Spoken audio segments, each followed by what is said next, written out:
Dear students,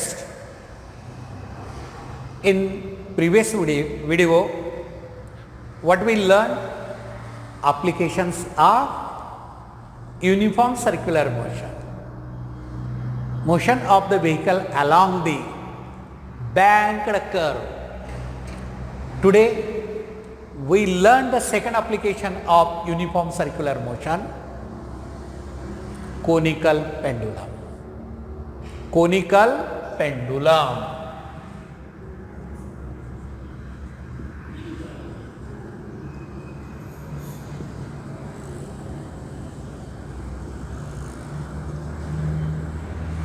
So, what is conical pendulum? To learn the conical pendulum, we must know the simple pendulum. What is simple pendulum? Simple pendulum is a heavy point mass suspended by means of light weight, weightless,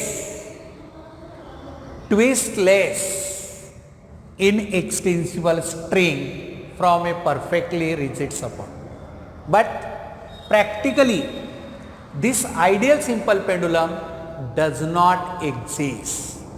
Ideal simple pendulum does not exist because it is impossible to have a point mass but which is to be heavy. ठीक है, point mass शक्य है पण impossible to have a heavy point mass. Point mass शक्य है पण heavy कसा असू शकेल पॉइंट, आणि असा पॉइंट मास आपण सस्पेंड करून ठेवलेला आहे. आणि सस्पेंड करून ठेवलेला आहे कसा? Weightless, twistless, inextensible string. वजन रहित दोरा पॉसिबल आहे का? आणि तशा दोऱ्याला पिळ्या तर होतच राहतात. आयडियली म्हणतो आपण weightless, twistless, but practically this does not exist, and ideally the rigid support should be perfectly rigid. This is practically not possible, and therefore in a laboratory we have the practical simple pendulum. Practical simple pendulum. Practical simple pendulum. What is practical simple pendulum? In practical simple pendulum, instead of a heavy point mass, we consider a heavy metallic sphere suspended by means of lightweight, slightly extensible string and a rigid support. All the ideal condition we relax here, and such a pendulum exists practically, and therefore it is called practical simple pendulum. Once again, what is practical simple pendulum? पहा बेटा, लक्षात येतं practical simple pendulum काय definition आहे? आयडियलच्या definition मधल्या condition आपण relax केल्या. Relax केल्या म्हणजे काय केल्या? प्रॅक्टिकल कंडिशन आपण तिथं ठेवल्या की heavy point mass practically possible नाही, म्हणून आपण काय घेतला? हेवी मेटॅलिक स्पियर घेतला. हेवी मेटॅलिक स्पियर म्हणजे एक साधारणतः लहान मुलांची गोटी असते तशा टाईपचं एक मेटॅलिक स्पियर, आणि ह्या मेटॅलिक स्पियरला काय केलं? आपण सस्पेंड केलेलं आहे, टांगून ठेवलेलं आहे. कशानं टांगून ठेवलेलं आहे? Suspended by means of light weight slightly extensible string. Light weight slightly extensible string म्हणजे कोणता? स्ट्रिंग म्हणजे दोरा. कोणता दोरा आपण ठेवलेला आहे तिथं? तर सिलाई मशीनचा दोरा असतो ना, तो दोरा. त्याचं वजन कमी असतं आणि तो स्लाइटली एक्सटेन्सिबल होतो, आणि तो काय असतो? ट्विस्टलेस असतो. आणि असा एका रिजिड सपोर्टला तुम्ही सस्पेंड करून ठेवलात तर तो तुमचा कोणता पेंडुलम झाला? That is practical simple pendulum. That is your practical simple pendulum. तो कसा असेल? आपण इथं फिगर काढूया. आणि फिगरच्या साह्यानं आपण त्याचं लर्न करूया. तर आयडियल सिंपल पेंडुलमच्या ऐवजी आपण आता प्रॅक्टिकल सिंपल पेंडुलम घेतलेला आहे. हा रिजिड सपोर्ट झाला आणि याला काय करायचं, एक दोरा घ्यायचा आणि दोऱ्याला दुसरं टोक जो दोऱ्याचा असेल तर या ठिकाणी काय केलं, दोऱ्याच्या दुसऱ्या टोकाला एक मेटॅलिक स्पियर म्हणतो बेटा, हा एक मेटॅलिक स्पियर आहे आणि हे सस्पेंड करून ठेवलेला आहे आणि हा झाला तुमचा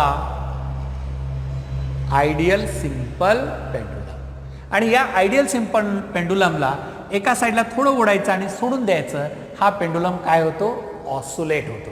हा पेंडुलम काय होतो, ऑसोलेट होतो about their mean position, about their mean position.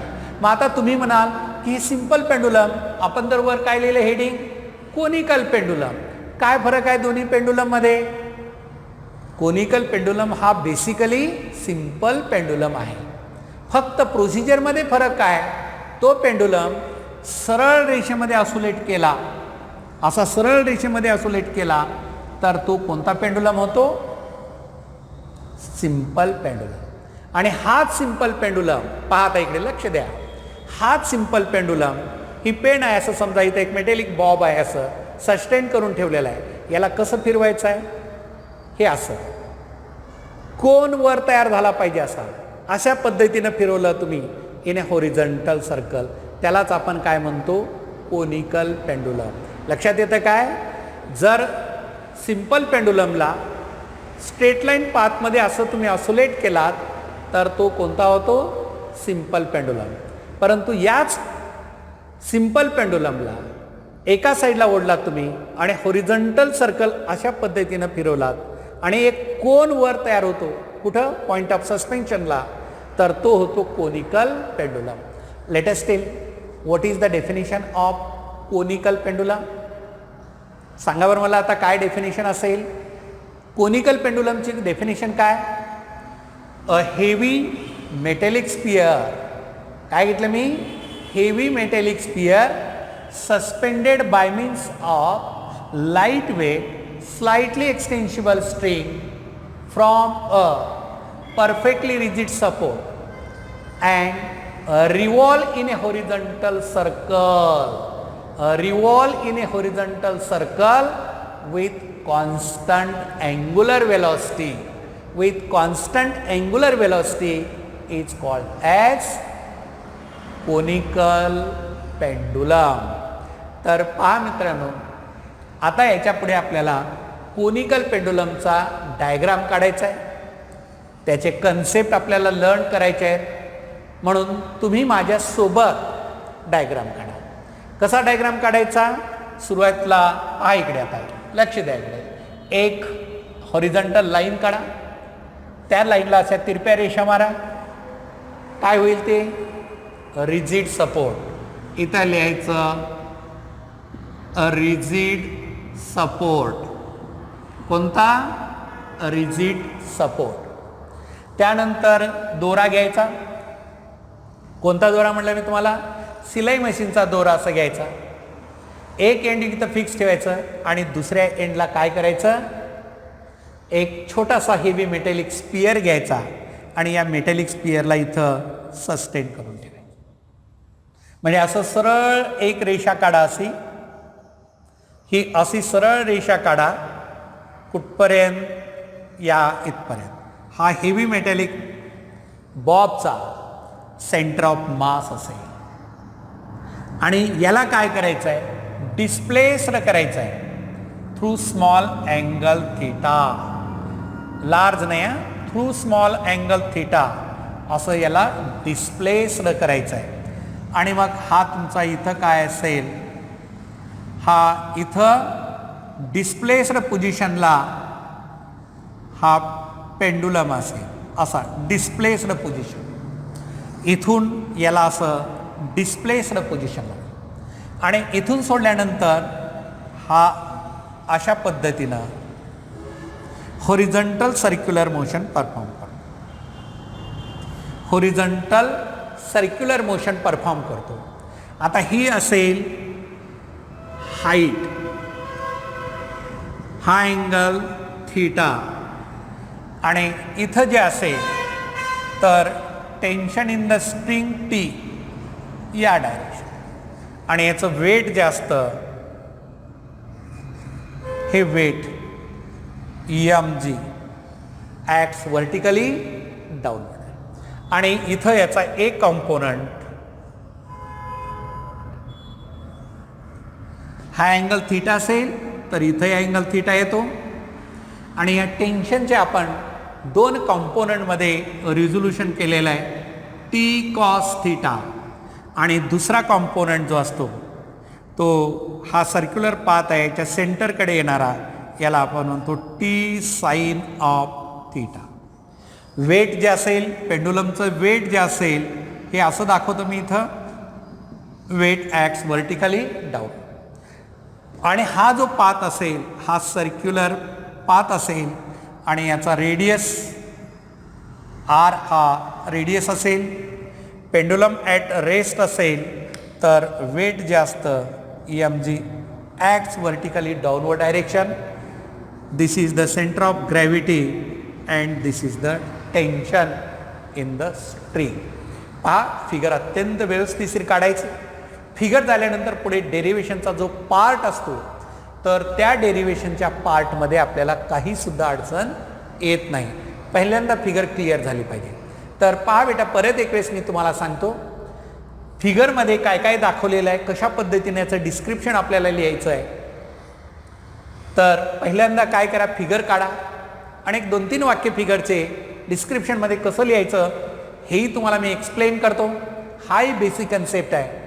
Let us consider a heavy metallic sphere suspended by means of lightweight slightly extensible string from a perfectly rigid support.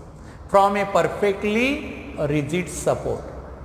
Weight of the pendulum acts vertically downward direction. Weight of the pendulum acts vertically downward direction and tension in the string towards the point of suspension, that is T. When pendulum is at rest, when pendulum is at rest, म्हणजे at a rest condition, at a rest here, at rest, tension in the string is equal to weight. Tension in the string is equal to weight. When pendulum is at a rest condition, tension is towards the point of suspension and weight is below the center of gravity. Weight is below the center of gravity means downward direction and tension upward direction. Now this pendulum is displaced through small angle theta. This pendulum is displaced through small angle theta at displaced position of the pendulum. At displaced position of the pendulum, pendulum is revolved in a horizontal circle with constant angular velocity omega. Pendulum is displaced through small angle theta and revolved in a horizontal circle with constant angular velocity. At displaced position, at displaced position of pendulum,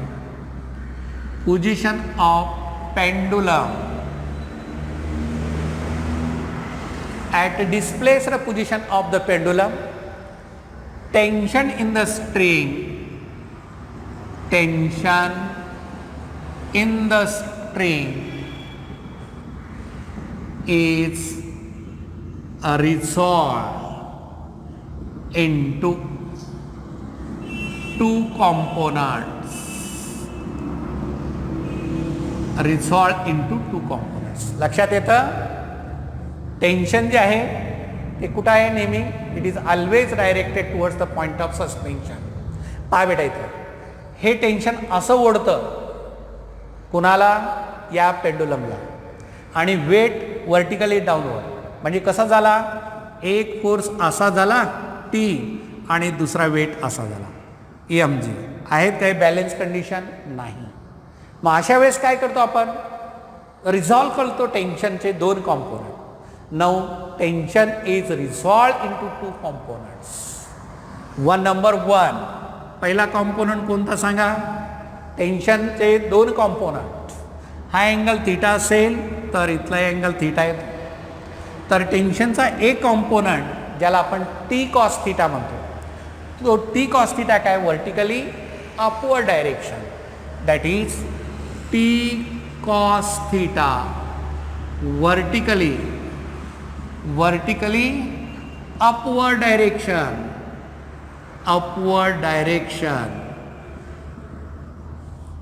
T cos theta vertically upward direction, and it balances the weight of the pendulum, and that is equal to here T cos theta is equal to weight mg. This equation number first. एक simple derivation आहे. Period of pendulum आपल्याला काढायचा आहे. पेंडुलमचा use नेहमी आपण पाहतो time period major करण्यासाठी, आणि मग त्याचा टाईम पिरियड कशावरती डिपेंडन्सी आहे त्यासाठी एक छोटंसं डेरिवेशन आहे. हे डेरिवेशन पार्ट आपण इथं लर्न करत आहे. परत मी काय सांगितलं? At displaced position of the pendulum tension in the string is resolve into to components. Number one, T cos theta acts vertically upward direction. T cos theta acts, कारण T cos theta कसा आहे? Adjacent side आहे, आणि adjacent side असेल तर ती कशी असते? Vertically upward. आणि मग टी कॉस थीटा कशाला बॅलन्स करतो? तो weight of the pendulum which acts vertically downward, and so therefore T cos theta is equal to weight. And second component of the tension. आता या टेन्शनचा सेकंड कॉम्पोनंट तुम्ही जर असा ट्रायंगल तयार केलात तर इथं काय येतो? T sine theta opposite.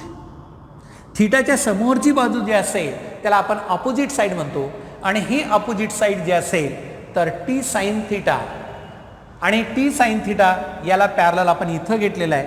And T sine theta acts on the pendulum and which provides the necessary centripetal force for circular motion.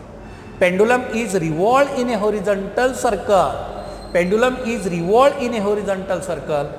And already we have learned that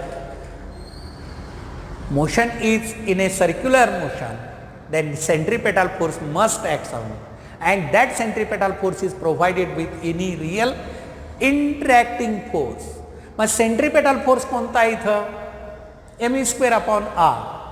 m mass of pendulum, v speed of the pendulum in a circular path, and r is the radius. And so that centripetal force is provided with tension in the string. And second component of the tension is T sine of theta, which provides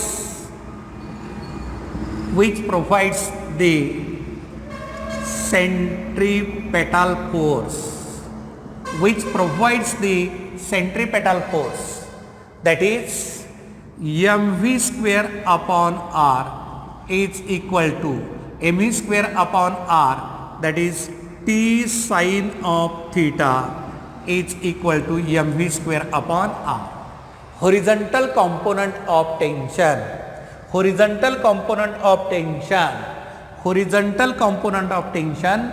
provides the centripetal force, that is t sine theta is equal to mv square upon r.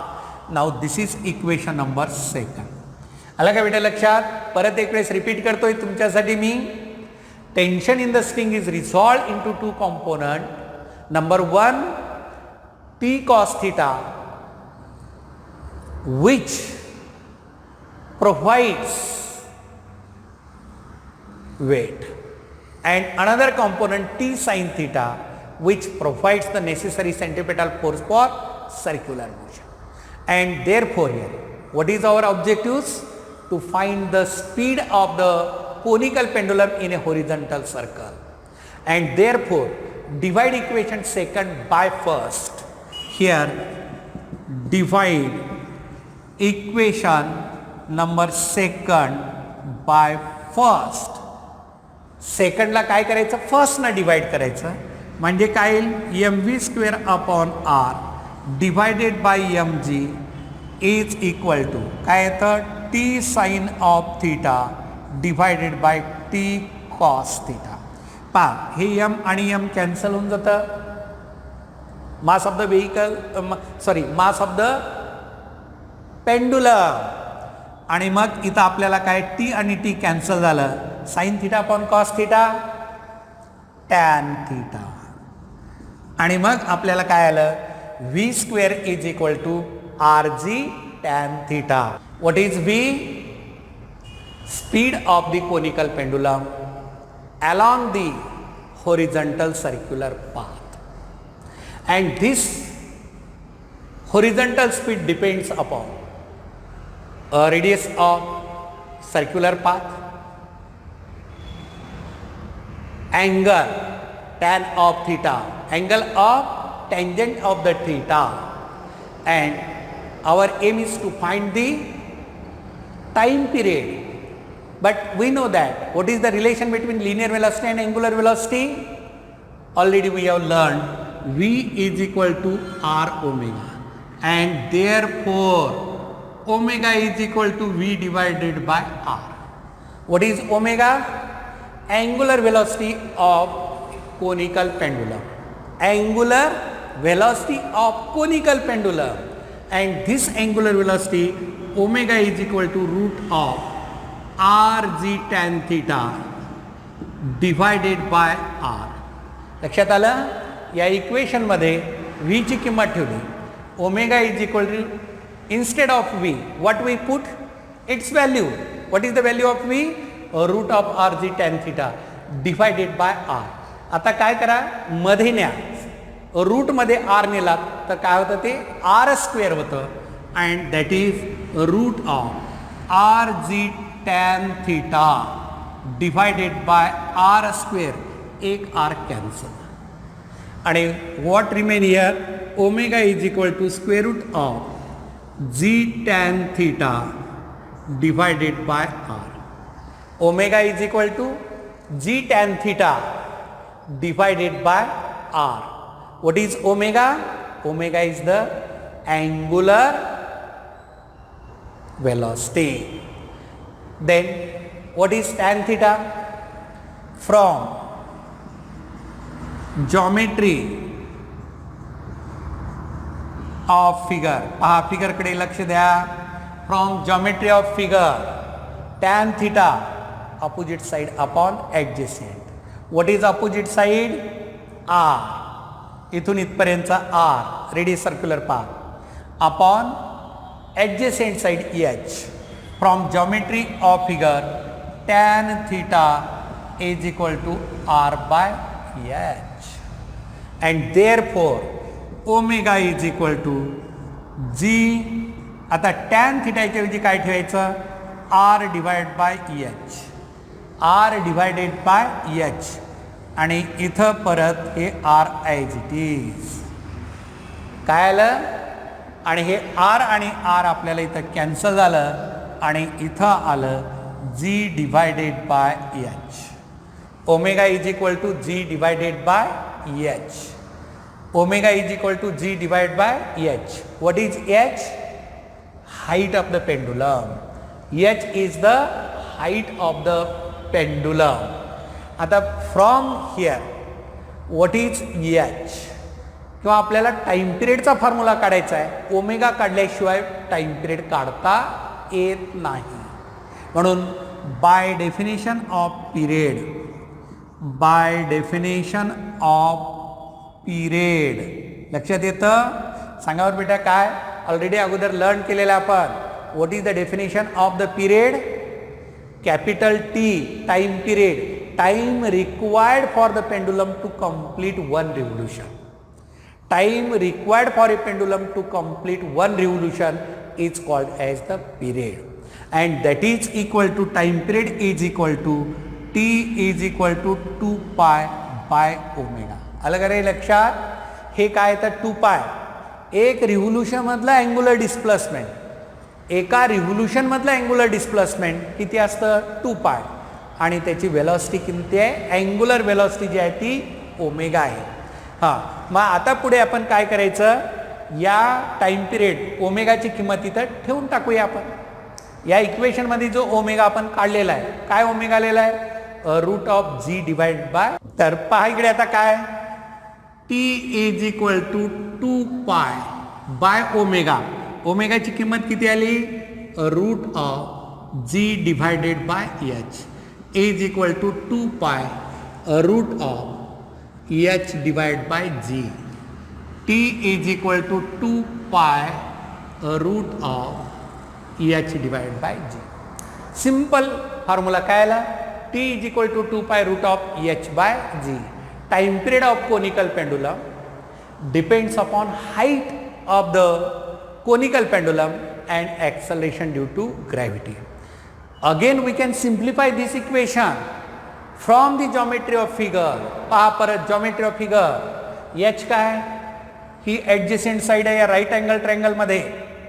या right angle triangle मध्ये कोणती side आहे ही adjacent side आहे आणि adjacent side काढायचं असेल तर आपण नेहमी रिलेशन कोणतं घेतो कोसाइन रिलेशन आणि मग कॉस ऑफ थीटा. सांगा बेटा काय येईल कॉस थीटा बरोबर आहे ॲडजसेंट साईड इथून इथपर्यंत ये upon hypotenuse L.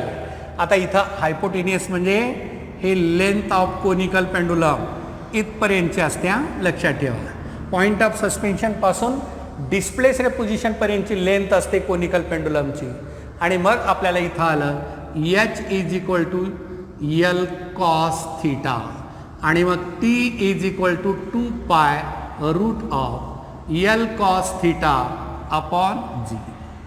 T is equal to 2 pi root of l cos theta upon g. T is equal to 2 pi root of l cos theta upon g. This is the formula for time period of conical pendulum. सांगा बरं मला इथं time period of conical pendulum depends upon what factors? Tell me. Time period of conical pendulum depends upon what factors? कोणत्या फॅक्टरवर ते time period of conical pendulum depends आहे तर पहिला फॅक्टर जो येतो लेंथ ऑफ पेंडुलम. पेंडुलमची जेवढी लेंथ वाढवलात तेवढा टाइम पिरियड वाढतो. पेंडुलमची लेंथ जेवढी तुम्ही वाढवलात तेवढा टाइम पिरियड वाढतो. Again depends upon angle of inclination with the vertical. Theta काय angle of inclination of the pendulum to the vertical. हा अँगल वाढत गेला तर टाइम पिरियड काय होतो अत्यंत महत्त्वाचा आणि याच्यावरच क्वेश्चन विचारला जातो आणि 90% विद्यार्थी थोडंसं विचार न करता याचं चुकीचं उत्तर लिहितात.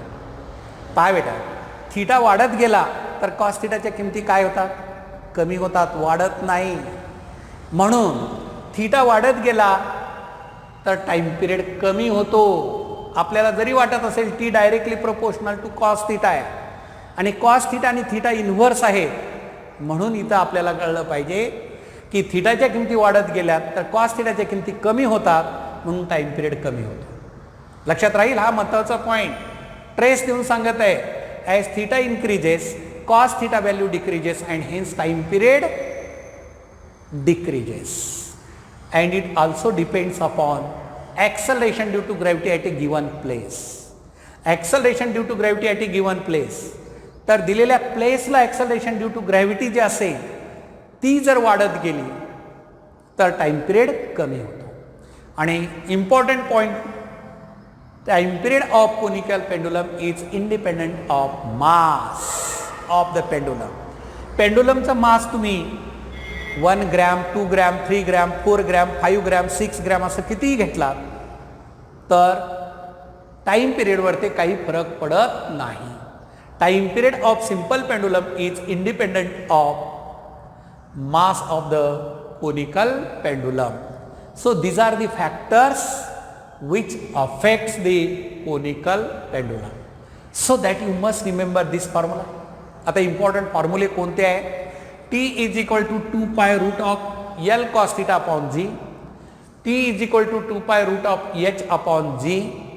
आणि ओमेगाची किंमत आपण जी घेतलेली आहे, अँग्युलर वेलॉसिटी काही वेळेस problem, linear velocity v equal to root of r g tan theta आणि त्याच्यावरून अँग्युलर वेलॉसिटीचा टाईम पिरियडचा फॉर्म्युला, हे तुम्हाला अनेक वेळेस कुठेही विचारू शकता. तर मित्रांनो, आज आपण काय लर्न केलं, तर एक सिंपल आर्टिकल आपल्याला होतं आणि हे आर्टिकल बोर्डाला तेवढंच इम्पॉर्टंट आहे, जेईला तेवढंच इम्पॉर्टंट आहे, नीटला तेवढंच इम्पॉर्टंट आहे. न्यूमरिकल प्रॉब्लेम अनेक याच्यावरती पडतात, थेरॉटिकल असतील, न्यूमरिकल असेल, हे सगळ्यासाठी फॉर्म्युले जे लागतात, हे फॉर्म्युले तुम्हाला कसं आलं डेरिव्हेशन हे पूर्ण मी सांगितलेलं आहे. तर हा फॉर्म्युला आपण अत्यंत महत्त्वाचा आहे. तर आज आपण जे आर्टिकल आपल्याला लर्न करायला घेतलं होतं ते कोणतं, conical pendulum, that is the application of uniform circular motion, that is the conical pendulum we complete here. Basically काय लक्षात ठेवलं पाहिजे, any type of the pendulum is used to measure the time period. Any type of the pendulum used to measure the time period and that is why we use here the conical pendulum. and already again simple pendulum चा reference मी तुम्हाला दिलेला आहे, ते सुद्धा पुढच्या टॉपिकमध्ये आहे. ते detail आपण पुढे सिंपल पेंडुलम मी लर्न करूया. तर हे कोनिकल पेंडुलम आर्टिकल आपण इथं कंप्लीट केलेलं आहे. तर सेकंड ॲप्लिकेशन सोबत आपलं हे कोनिकल पेंडुलम कंप्लीट झालेलं आहे. आता नेक्स्ट व्हिडिओ म्हणजेच नेक्स्ट व्हिडिओ आपला असेल व्हर्टिकल सर्क्युलर मोशन. आता हॉरिझॉन्टल सर्क्युलर मोशन आपण कंप्लीट केलेला आहे आणि पुढचा जो पार्ट आहे आपल्या स्टडीचा, तर तो आहे व्हर्टिकल सर्क्युलर मोशन आणि तो आपण नेक्स्ट पिरियडला आपण लर्न